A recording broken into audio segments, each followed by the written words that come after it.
9-12 வரைக்கும். கீழ் மக்கள் மாயையும் மேன் மக்கள் பொய்யுமாமே தராசிலே வைக்கப்பட்டால் அவர்கள் எல்லாரும் மாயையிலும் லேசானவர்கள்.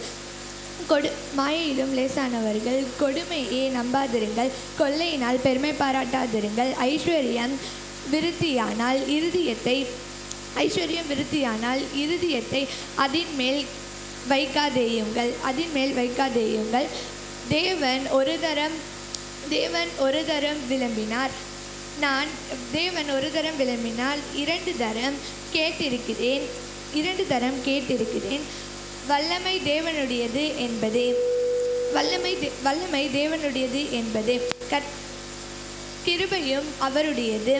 ஆண்டவரே தேவரீர் அவர்களுடைய செய்கைக்கு தக்கதாக பலன் அளிக்கிறீர். சங்கீதம் 62:1-63 வரைக்கும். தேவனே நீர் என்னுடைய தேவன். அதிகாலமே உம்மை தேடுகிறேன்.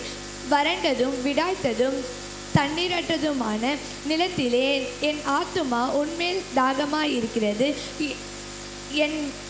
என் மாம்சமானது உம்மை வாஞ்சிக்கிறது. இப்படியே பரிசுத்த ஸ்தலத்திலே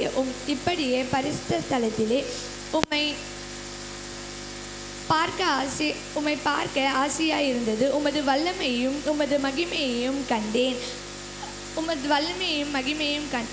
ஜீவனை பார்க்கிலும் உமது கிருபை நல்லது. என் உதடுகளால் உம்மை துதிப்பேன். என் ஜீவனுள்ள மட்டும் நான் உம்மை துதித்து உமது நாமத்தை சொல்லி கையெடுப்பேன். நினத்தையும் கொழுப்பையும்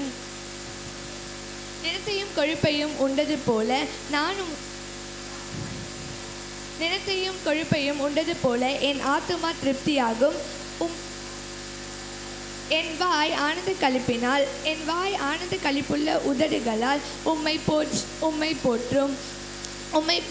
என் படுக்கையின் மேல் நான் உம்மை நினைக்கும் போது ராஜாமங்களில் உம்மை தியானிப்பேன்.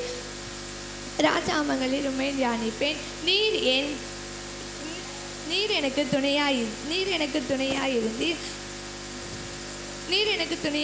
உமது செட்டைகளின் நிழலிலே களி கூறுவேன். நீர் எனக்கு துணையாயிருந்தீர். என் ஆத்துமா உம்மை தொடர்ந்து பற்றி கொண்டிருக்கிறது.